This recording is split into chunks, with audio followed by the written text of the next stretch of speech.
Hello guys, welcome sa DIY Planet.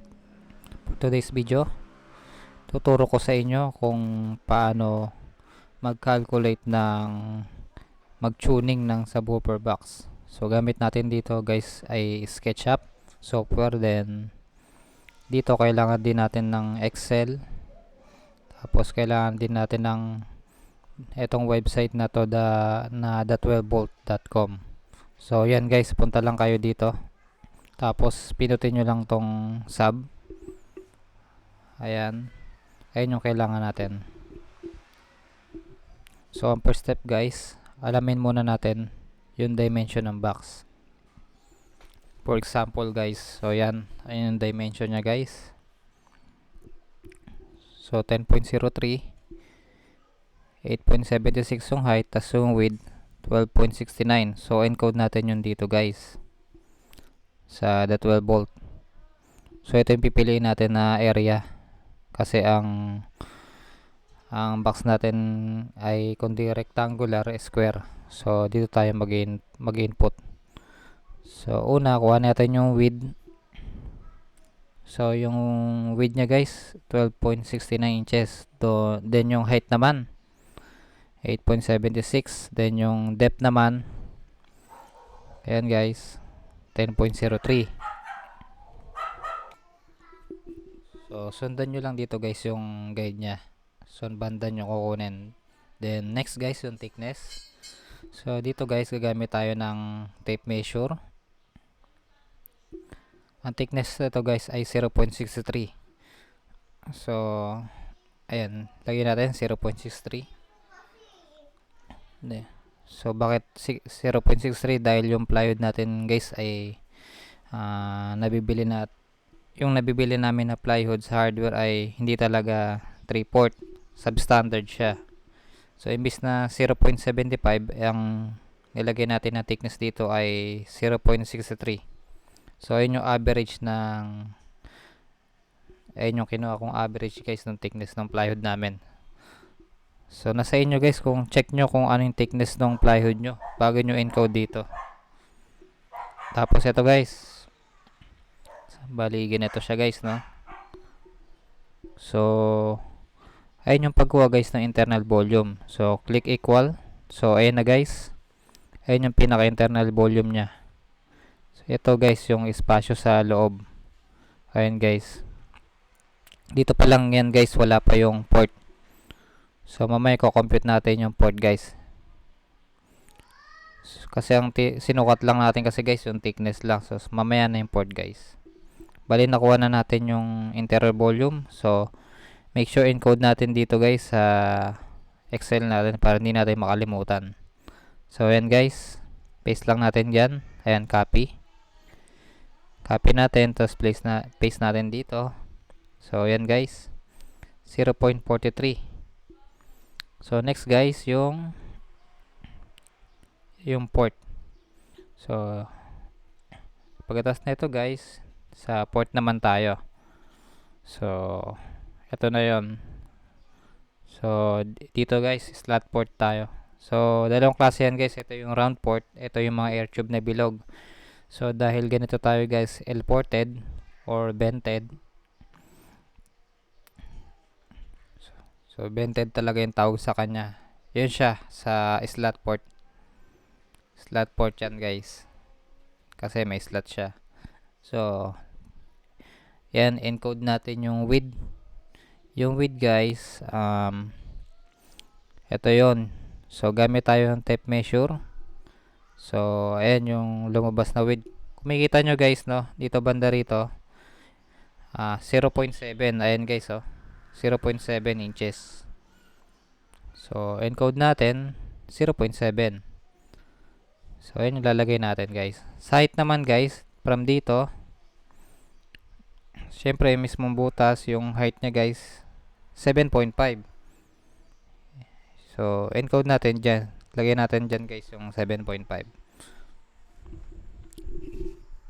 Tapos box volume ang kailangan natin.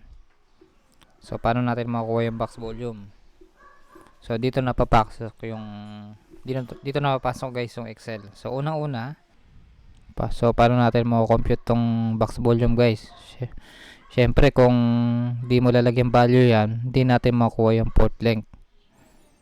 Siyempre, ang step natin guys, ganito.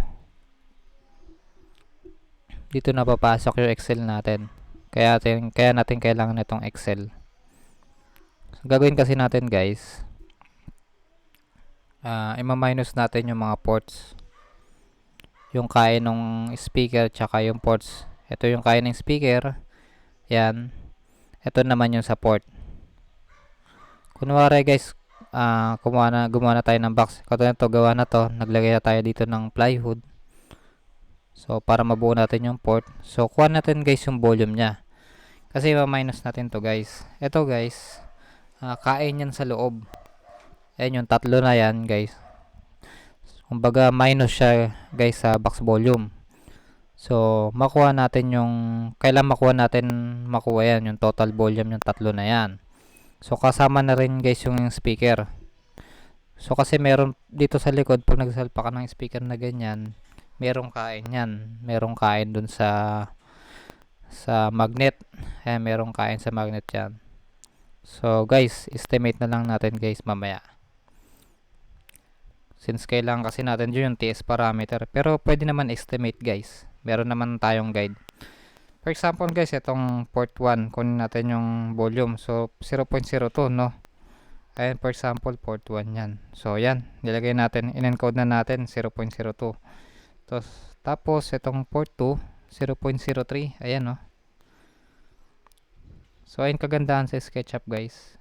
So, hindi mo na kailangan mag-calculate dahil siya na mismo nagka-calculate ng box volume. So, mas madali guys. So, 0.03 port 2 guys. Ayan guys, no? 0.03. Tapos itong port 3, 0.02. So, 0.02 din guys, no? So, ang total gate niya guys ay 0.07. Ayan yung net box volume ng tatlo na yon. Tapos, ito guys, no? Since ang gawa natin na box na to ay for 6.5 na speaker. So dito may guide tayo dito guys, estimate na volume ay 0.02 na yung kain. So type natin dyan 0.02 yung kain ng speaker guys. Yung kain nya guys yan dito, estimate natin yun. So ito guys, estimate lang to, pero kung may test parameter kayo or di kaya makuha nyo yung specification ng speaker, encode nyo lang dito. So, ayun yung sa mounting depth nya guys, yung volume nya. So, tapos next. So, ayan guys, no? Ito na yon. So, itong tatlo guys, yung kinuha natin kanina, yan yon. Sa internal volume, interior volume guys, ayun yon. Tapos yung port, itong port ay ma-minus natin yan. Minus itong port, tas minus itong speaker. Ayun yung total, ayun yung kinalabasan. Ayun, ganyan guys yung formula niya, minus lang siya. D8 minus yan, F19. Tapos minus D21. Tas 21, ayan. So ayun yung formula nya. So ayun yung matitira guys.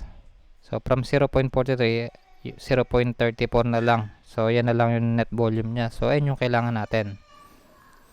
And guys, ayun yung lalagay natin sa box volume sa 12 volt.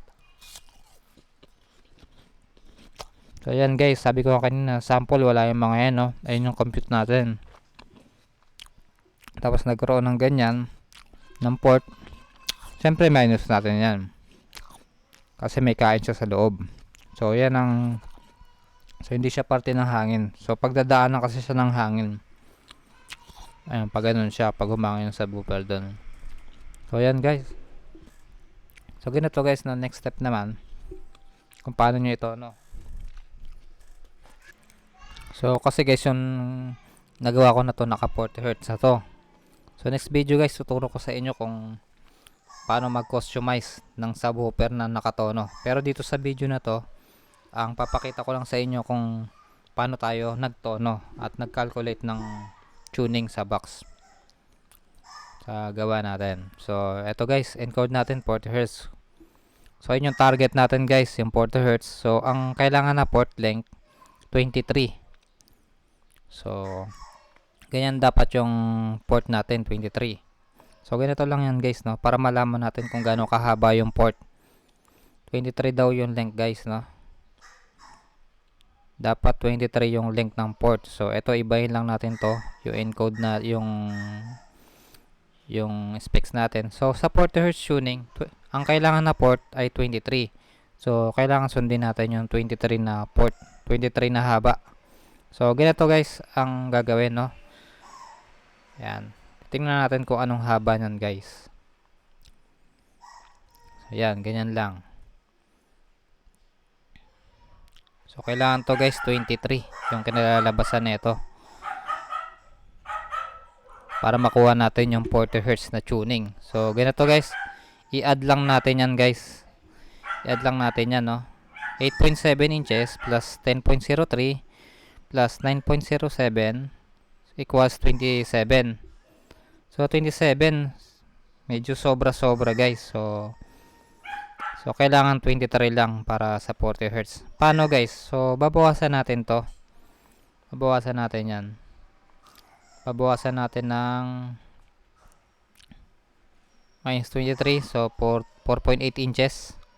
Bawasan natin ng 4.8 inches.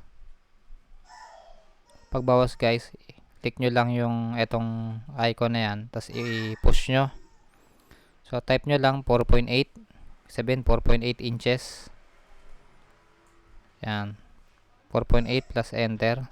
So medyo hindi kumagat guys. So ulit. Ayan. Ayan guys, check na lang natin ulit kung ano siya, 23 siya. So kwentahin ulit natin. Mali pala guys, sorry, mali. So hindi lang gumana siguro guys yung push natin. I-try natin ulit, no. I-minus natin. So ito guys. So i-minus natin. Tingnan natin kung ilan yung kulang niya, no. So yan guys, bawasan natin ng 4.8 ulit. Titingnan natin guys kung okay na siya. 8.7 plus ayan, 10.0 plus 4.06 4.16. So eto guys, pwede na to. Halos 23 na to. Okay na yan guys kung tutuusin. Round up na lang natin as 23 siya. So pwede na yan guys kung tutuusin. So okay guys, pero guys, hindi pa dyan natatapos ang lahat guys. Dahil syempre, binawasan natin to guys. Kung makikita nyo, 0.01 na yung volume nya. So, nag-decrease. So, pag 0.01 yan, i-update natin to, yung port 3. Kailangan 0.02 kanina, di ba? Ngayon, kailangan natin encode na 0.01. So, ayan guys, nagbago na. Nabawasan siya guys ng 0.01. So ayan yung pinaka total volume. So copy ulit natin guys, i-update natin dito. Kung kanina 34,507 at ngayon 35,507. So pag recalculate ulit natin guys kung gaano kahaba yung port na kailangan. So click. So guys, 23 pa rin, no. Konti lang nabawas. Pasok pa rin. Pasok pa rin guys. So good to go na to guys. So 40 Hz na talaga yung tuning niya guys. Ayan guys, ang 40 Hz na tuning. Ganyan lang kadali guys, no. So yun lamang guys ang video natin.